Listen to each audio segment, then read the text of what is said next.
Hi there, good noon, and welcome to another session where we pick up one topic from CMAT and then dive deeper into that particular topic. So the domain that we are picking up today is the domain of grammar. So you know that the language comprehension exam in the CMAT asks you 20 questions, and in this session we plan to focus on the grammar based questions. So let's talk about the history of grammar, and I'm not really going to take you back by 2 centuries. I will just talk about the last year. So last year, out of the 20 questions that we had in the exam from language comprehension, 6 belonged to grammar. So we had 4 from RC, 6 from grammar, and the remaining from vocabulary. Now, what kind of areas did they touch upon? What kind of format where the questions were asked? Well, here they are. So we had these questions based on error detection. So wherever grammar is tested, I think error detection is usually one of those default ways of testing us on this. Then the second thing is error correction.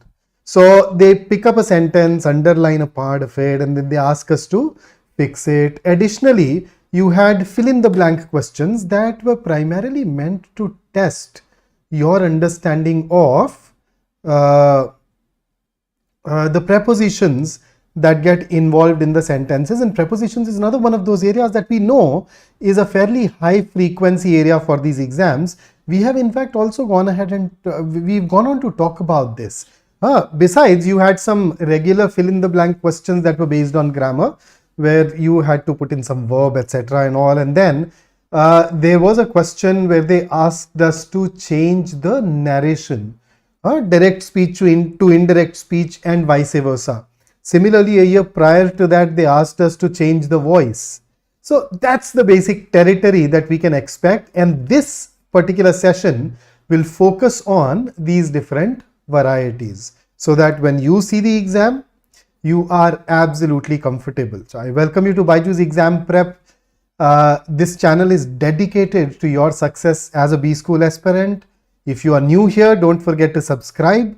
And at the same time, do hit that bell icon so that you do not miss out on any of these sessions. My name is Vikrant and I am your personal coach for all things related to English and communication skills on this channel. So let's go ahead, let's dive in and then talk about some of these questions. So to begin with, I am going to get into error detection, right? So make sure that you liberally use the comment box in order to share your answers with me. And in grammar, it actually is useful to share what you think is wrong. So apart from the answer, if you also tell me what you thought was wrong, that allows me to give a higher quality response to you, right? So the quality of my answers can also improve. That can address your specific outlook, your specific concern directly, right? So let's get ready. Let's start. There you go. So question number 1, you have been given 2 sentences. Your job is to pick up which one of A, B, C and D represents the correct situation. And here, when we say correct sentence, we are talking about grammatically correct sentence, okay? So let's not go beyond grammar.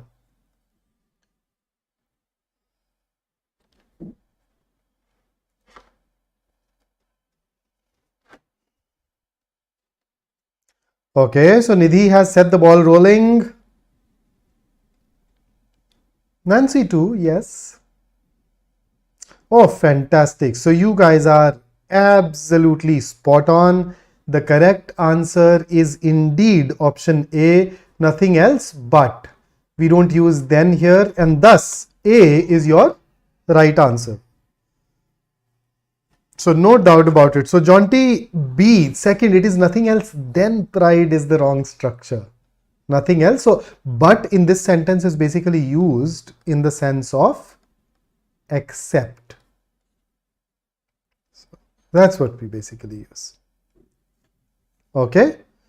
Here comes the next question for you. Question number 2 of the similar variety. What do you think is the right answer here?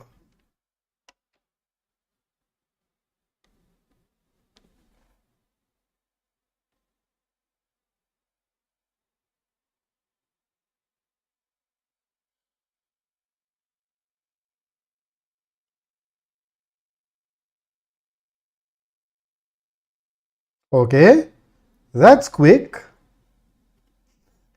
So I'm getting a lot of B's. So A, I think you guys have ruled it out. So you realize, first up, better is the comparative degree, whereas best is the superlative degree.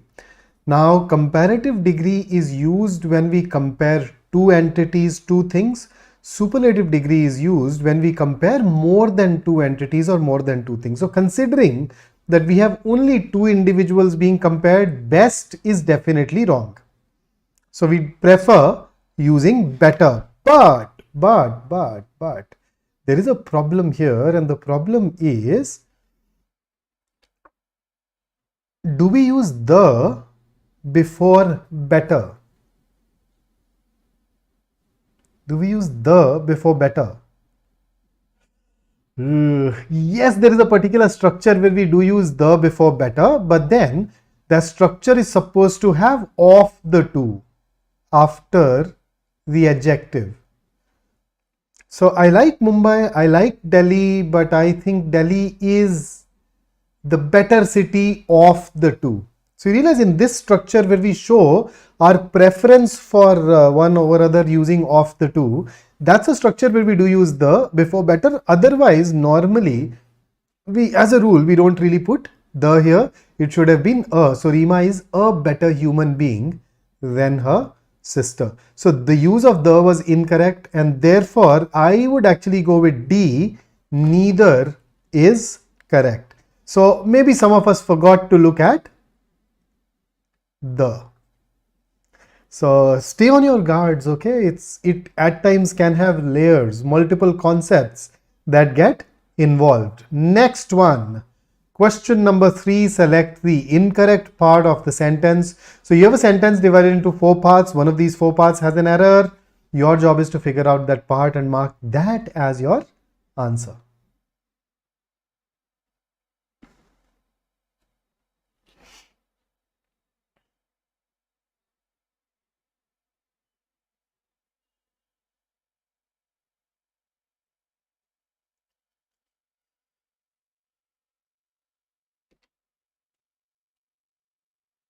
Okay.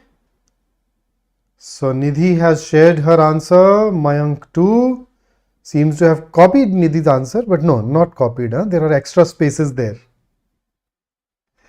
Okay. So loads and loads of D's. You are absolutely spot on. The correct answer is indeed D. There is this area that we study in grammar. It is called parallel construction, or simply put, parallelism. So instead of lowering, it should have been lower. It violates that parallelism thingy, and that is why D. And all of you have gotten it right. That's absolutely amazing. And with that, let's move over to our next question. Question number 4. Once again, select the incorrect part from the sentence. Give me 5 answers and we'd start a discussion. Shivam, I like that. You also went on to share your take. Although instead of lowers, we need to have lower. We don't need that S there. Check it again.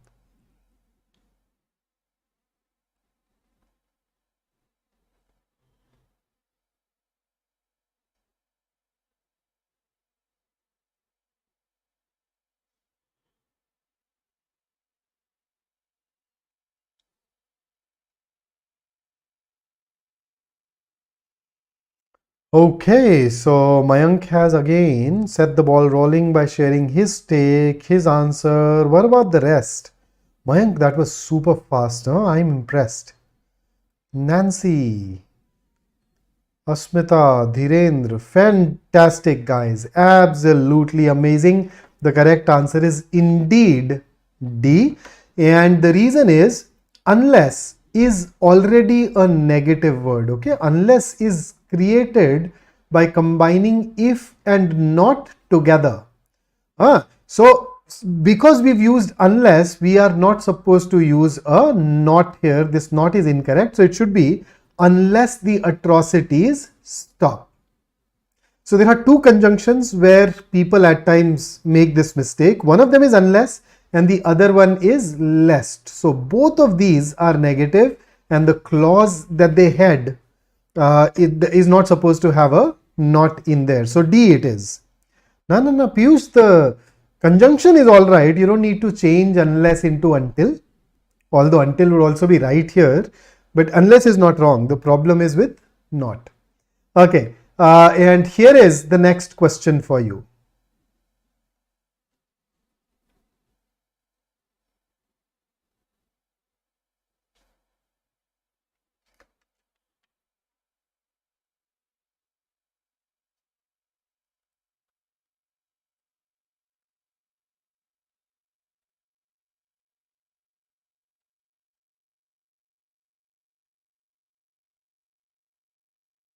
Okay. So I see Mayank has shared the answer. Nidhi has also shared her answer. आज का सवेर कल का investor? What sort of name would that be? Okay, but you guys are absolutely spot on. The answer is indeed C. Instead of yet also, it should have been but also. So, you know, in English, we have these conjunctions called correlative conjunctions. They're like a formula. They come in pairs, things, stuff like either or, neither nor. So when you decide to use a correlative conjunction, you need to use that entire formula as it is. You cannot really go ahead and tinker with it. So with not only we use but also, and that is why the use of yet here will be incorrect, and thus the answer is C. But almost everybody has managed to get this right. Some of us also picked up A and C. Let's check the responsibilities of a teacher. Absolutely fine. Lie not only in the inculcation of knowledge. This part is also fine. Nothing wrong here. First and second segments are absolutely correct. Now let us go ahead and look at the second question, variety. Second way of framing these questions, and that is error correction. So in these questions, the examiner will underline a part of the sentence. That underlined part is rephrased in 4 different ways, and our job is to choose the way which is grammatically correct. So here is a question for you. So you have the underlined part, you're supposed to replace it, and go ahead and tell me.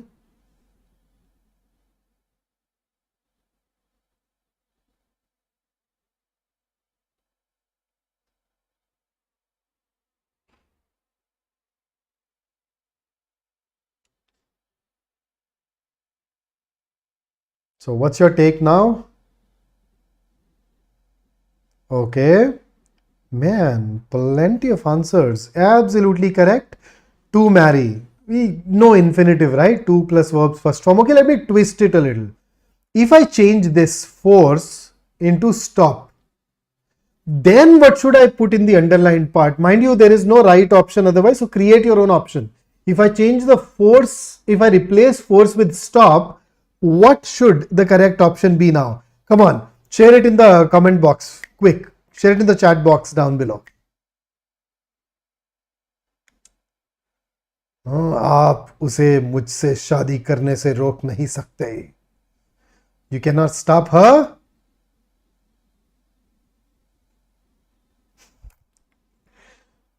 Okay, now it will be from marrying.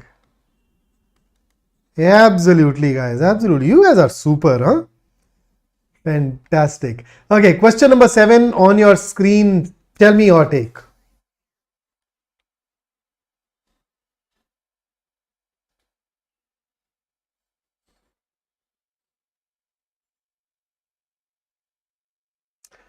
Yes, Chinmay. Absolutely. That was right.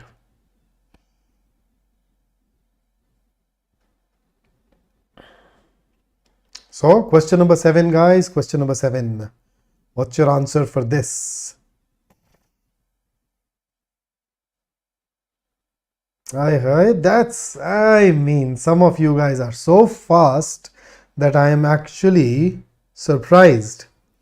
But absolutely spot on, guys. The answer is B. Now, see, the funny thing is, if the sentence were to stop here, if I just stop here, if I don't proceed further, then this part is absolutely correct as it is. But it does not stop here, and it has a to. So face recognition might transform everything from policing to the way people interact every day. So this to basically forces our hand and asks us to replace this about with from. Then question number 8. नीर यार important grammar rules यार अभी ना CMAT 4 मई को है, so we've barely left with we don't even have a week, so I'm not going to cover basics in this session, but we definitely schedule some other session where we can dive into the basics as well. Don't worry.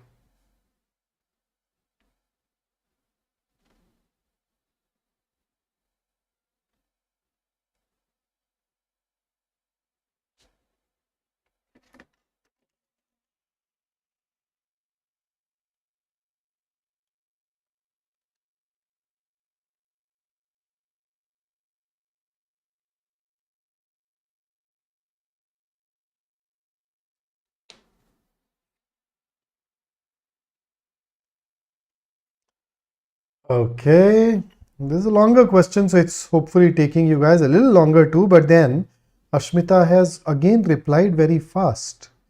Sayak has also picked it up. So I think we are basically talking about A versus C, right? So B and D are ruled out. The problem with this sentence is high pressure and superheated steam. These are two different nouns, so we cannot use a singular verb. It should be a plural verb. So in A, can makes it correct. In C, we are using a plural verb, so that makes it right. So which one of the two should we choose? Now let's focus elsewhere. This if tells me that it is a conditional sentence. And in a conditional sentence, if the condition is stated using present indefinite tense, then what should the other side have? The other side can have future indefinite, or the other side can have present indefinite, right? So future indefinite basically says that if the condition is fulfilled, the outcome will definitely occur. Present indefinite on the other side tells us that it is a regular or habitual action, or it is a scientific fact. So in this particular case, if you read this sentence, you'd realize that we are indeed talking about a scientific fact. And therefore, I will prefer your good old simple present indefinite instead of bringing in a modal auxiliary verb. So there are very few areas in grammar where we have some formulae. Conditional sentences happens to be one such area. And if you go through that, you would also be able to eliminate A and choose C. Right? So present indefinite on both the sides of a conditional sentence shows universal truth, regular habitual action, scientific facts. And since it belongs to the third category, C it is. Here is your next question. Question number 9.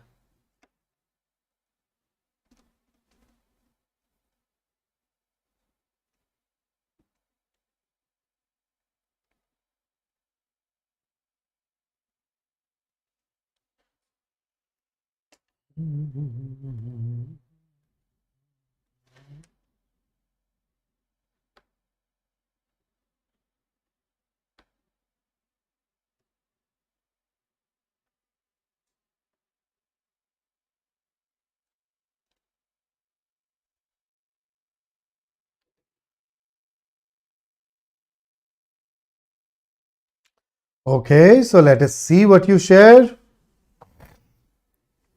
We have a Shakuni as well. I mean, some of these handle names or account names are amazing. So, since you have shared your answer, here it is. The correct answer is indeed D. I agree with you. Instead of around, it should have been over. Another way of fixing it could have been adding ago at the end, around 2 centuries ago. Even that could have worked. But if something happens, so basically we say things happen over a period of time and not around a period of time, right? So around is used to give you an approximate idea of time. It does not talk about something that happened over that period. So D it is. And with that, let me take you to your next question. Question number 10. Scientists retrieved the fossil in the Posidonia shale, an early Jurassic geology formation location at the axis of Austria, the Czech Republic, and Switzerland. Ooh, that's interesting.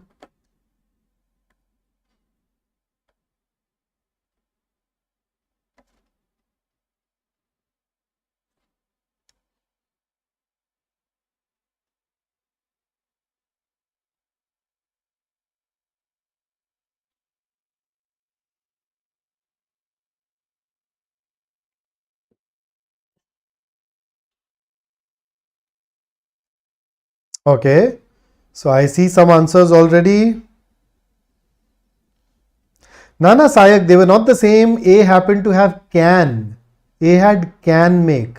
B did not have can. Or C did not have can, sorry.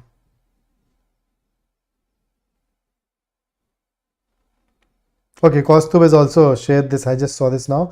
Right. So there are two problems. Now, geology is a noun. It should have been an adjective, remember? So, geology formation, no. Geological formation. We need to use the correct part of speech. So, geology, no. The other three are right. So, A is ruled out by this itself. This formation location or this formation which is located. So, you need to have located. And therefore, C is also ruled out. So what is the difference between B and D? B may changes that formation into form which is wrong. So our answer should be option D, which I think is something that a lot of us have gone on to choose. Right?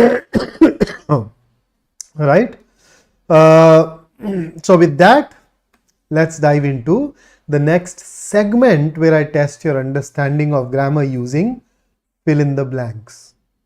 Here you go. Should not take you long actually. Let's see what your answer is.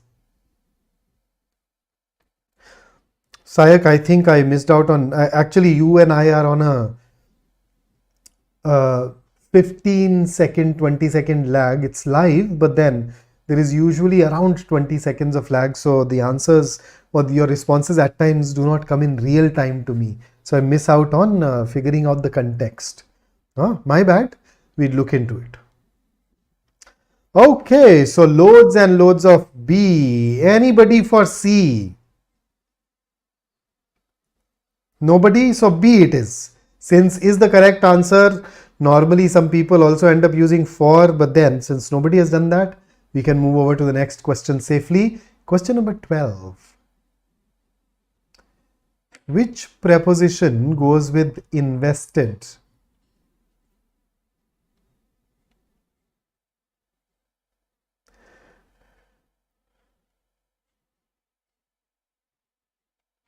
Yash, absolutely. Let's try that.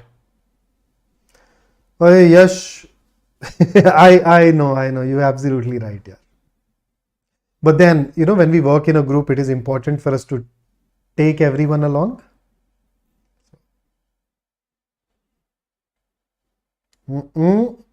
So this is a question that tests your understanding of dependent or fixed prepositions.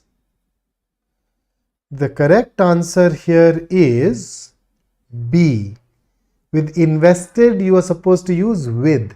Invested with magisterial power. So basically, Prime Minister has magisterial power. So he's invested with those powers and not invested in those powers. Right? So that's why B it is. And with that, let me take you over to the next one. So done with prepositions, and now let's move back to our generic broader grammar concepts.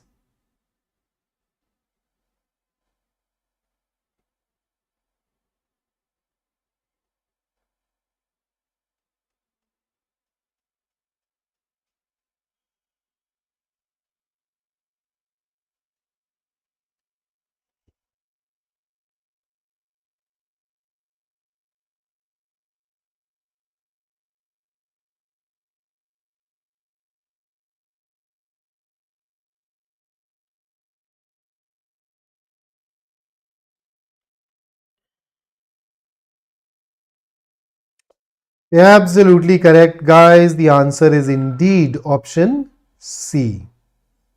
So driving, so you could have looked at it from the perspective of parallelism, because you have ignore here. You know that you want another plural verb here. So that's one way of looking at it. Drives, the problem with drives, Jonty and Shivani, is that the subject is large numbers of people and the subject is plural. Drives would have been singular. Okay, next question for you. Question number 14. Hey, this should be a laddu question for everybody. An easy question to answer, really.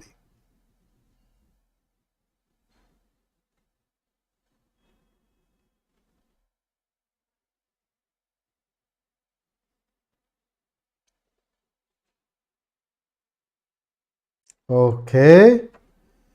So you are absolutely spot on. The answer is indeed option C, in June, in a given month. So that's right. Here is the next one. One should avoid sowing dash night.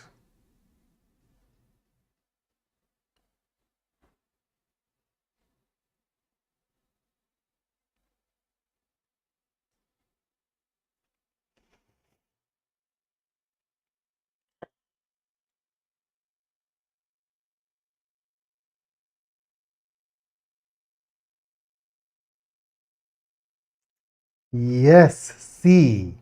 C it is. Now you realize it can at times be a little weird. So we say in the morning, in the evening, in the afternoon, but we say at noon, at night, at dawn, at dusk. So C it is. You guys have definitely managed to spot it correctly. So with night we use at, with morning, evening, afternoon we use in. Okay, the next one.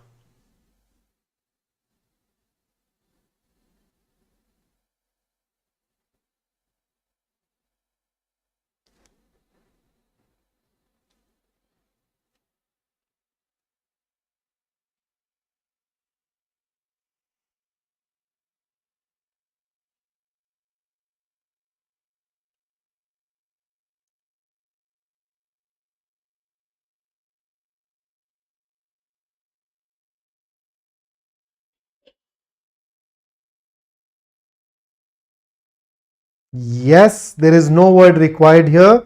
The sentence is correct as it is, and you guys are rock stars. Huh? You've definitely managed to get this right. Here comes the next part. Remember, there are these questions where we are asked to change the narration. So if the sentence given to us is in direct speech, we change it into indirect, and vice versa. So here is a question for you where you are supposed to change the narration. The sentence that is given to you is in indirect speech. You are being asked to convert it into direct speech. Let's see what you pick up.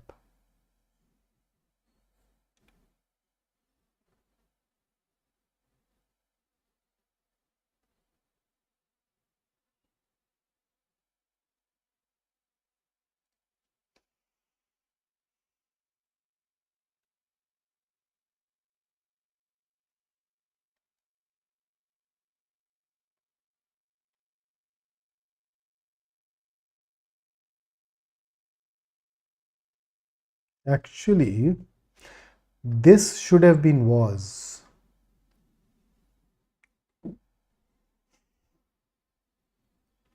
But you guys are right. That did not affect the answer much. Hang on, guys. Those of us who are picking up C and D, we are supposed to convert into direct speech, which means that there should be a part, there should be a segment with quote marks. C and D do not have that segment, so they are anyway out. And between A and B, look at this I versus U. And that is what makes B correct. Okay, next question. So B it is for 17th. Here is question number 18th. Now this time around, the sentence that is given to you is in direct speech. You're supposed to convert it into indirect speech now. So let's see. So indirect speech is where you remove the quote marks.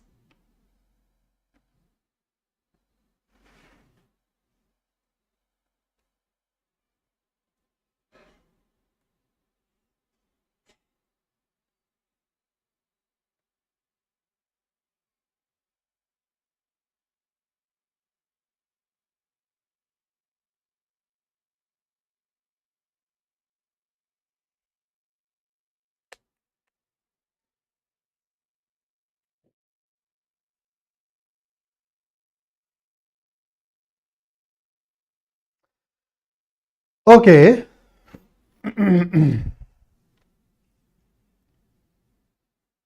So considering that a chef is talking to the viewers, can I say that it is essentially going to be an instruction,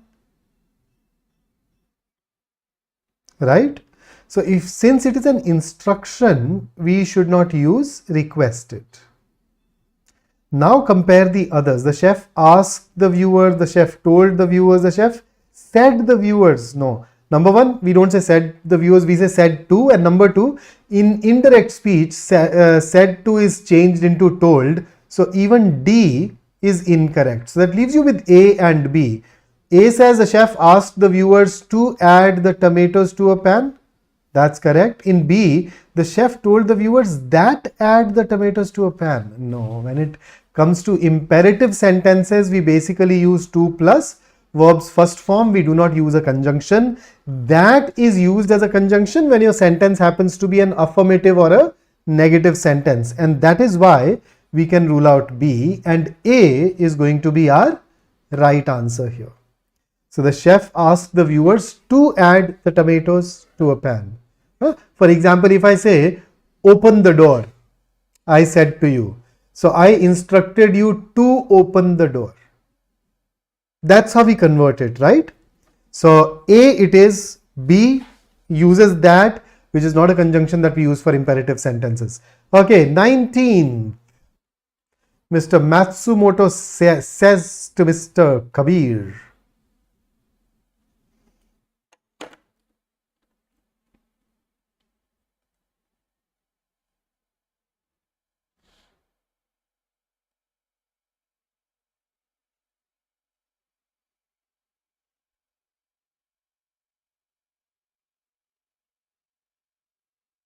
So what's your take on 19th?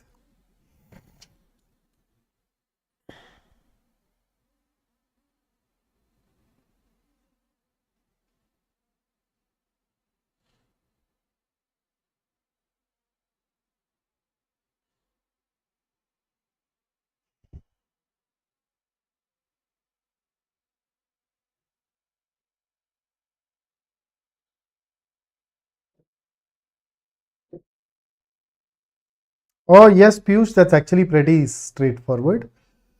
So if you have say or says, then they simply replaced with, so then you can say said. But then if you have said to someone, then that said to is converted into told. Okay, now there is a problem here, and I'll tell you what the problem is. Here it is in present tense, so ideally I would want it to be in present tense.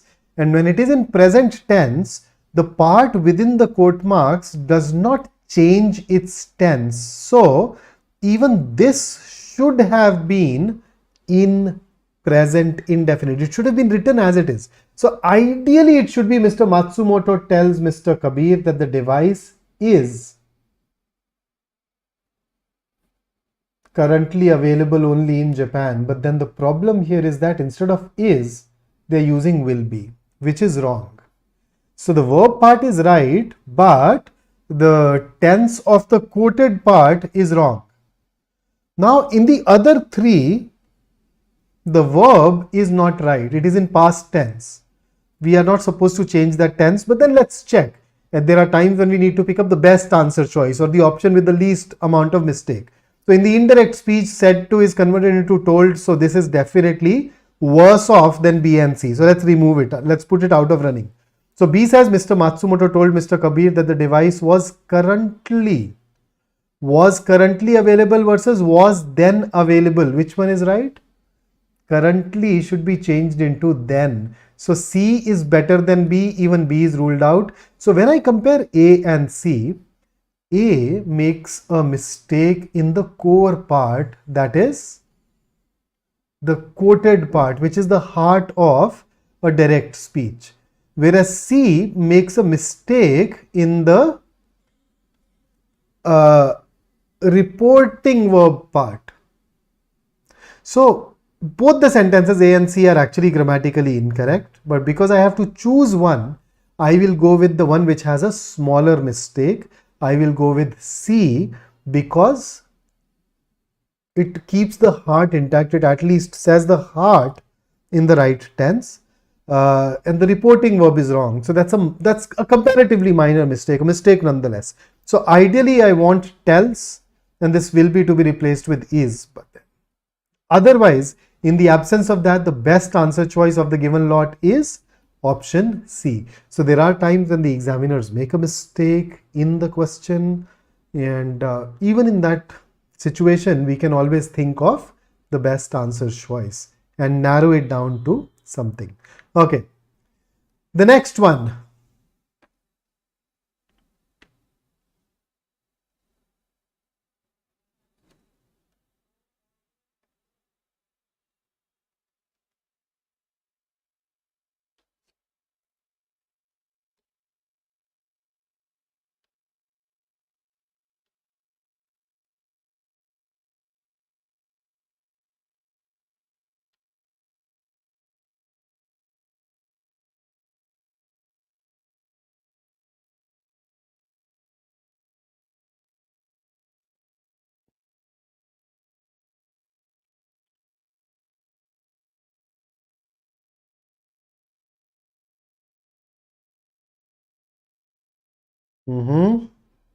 Okay. So said to should be converted into told, but A has tells, D has says to, so A and D are ruled out. The difference between B and C is B says has caused, which is present perfect, whereas D says had caused, which is past perfect. So when we bring the part out from the quotes, if it is in present tense, we take it back by a tense. Okay, the present tense is converted into the corresponding past tense. So if it is in present perfect in direct speech, in the indirect speech we should use past perfect. That is why B is wrong and C is right, and thus that's going to be our answer to this particular question. I mean, very standard formulaic area. Okay, so I don't think there is much to it really, right? Let us go ahead and look at our next question that tests your understanding of okay, so change the speech. So basically, yeah. So another one of those direct and indirect speech questions. My sister said to me, what problems are you facing during online classes? And there is a question mark, mind you, interrogative sentence. So be careful. A lot of people get this wrong when they're dealing with interrogative sentences.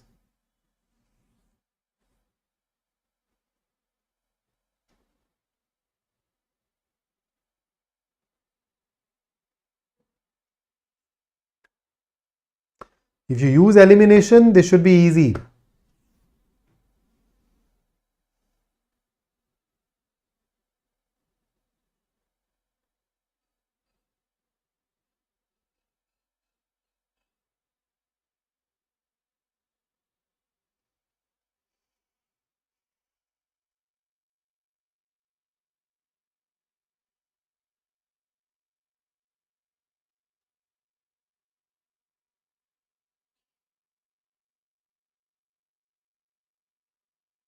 So the answers are streaming in. So you notice the first part my sister asked me is same in all of them. So we can just ignore it. Now, whenever you have a question that starts with one of those WH words or how, then in indirect speech, that word acts as a conjunction. We don't add any extra conjunction for such questions. So in C, when you've added this that makes it incorrect. So C is wrong. In D, I were facing. Do we use were with I? No, there are these exceptions. Remember those subjunctive mood sentences, but beyond that, we never use were. So D is also ruled out. And between A and B, which one should we choose? I was facing, I am facing. In the previous question, I said that we change the tense. If the quote marks has a sentence in present tense, then we use the corresponding past tense. So the tense that we have here is present continuous, which means that this present continuous should be converted into past continuous. B still gives you present continuous, that is why it is incorrect, and thus the correct answer must be option A. If you are learning something from this session, make sure that you press that like button and show that appreciation. Okay, so is there a situation where we do not change the tense? Yes. If the reporting verb is in the present tense or the future tense, we don't change the tense of the part in the quote marks. But if the reporting verb, the verb which is outside the quote marks, is in past tense, the tense of the sentence in quote marks is changed. Okay, so do keep that in mind while working on direct and indirect speech. And that's basically it. That's what I had got for you. So got for you today. So make sure that you keep studying grammar and you keep practicing a lot of mixed bag tests in order to stay sharp. Here is a list of the more sessions that are coming your way. So today at 3 p.m. you'd have a session on logical reasoning, and then tomorrow once again we have planned 2 sessions for you. A day after there is a session, but then we have something special in store for you. On 3rd of May, a day before the exam, we are organizing an 8-hour non-stop marathon where we'll cover the entire syllabus. In those 8 hours, you'd get to practice questions from different areas. Right? So make sure that you do tune in at 11 a.m. on 3rd of May and benefit from this. Right? And then on 4th of May, once you are done with the exam, you know where you are supposed to be. Step out of the examination hall, log on to BYJU'S Exam Prep channel and go through the live analysis with our faculty members. Right? So apart from that, if you know somebody who's thinking of preparing for CAT 23, do put in a word for us and make sure that you join us or follow us on Instagram, YouTube, Facebook and Telegram. We also take your questions at all of these platforms. So we are just one message away. So that's it from me today. Until we meet next, stay safe, stay focused, stay in touch, and I'll see you soon. And good luck for your exams. And don't forget to like, share and subscribe.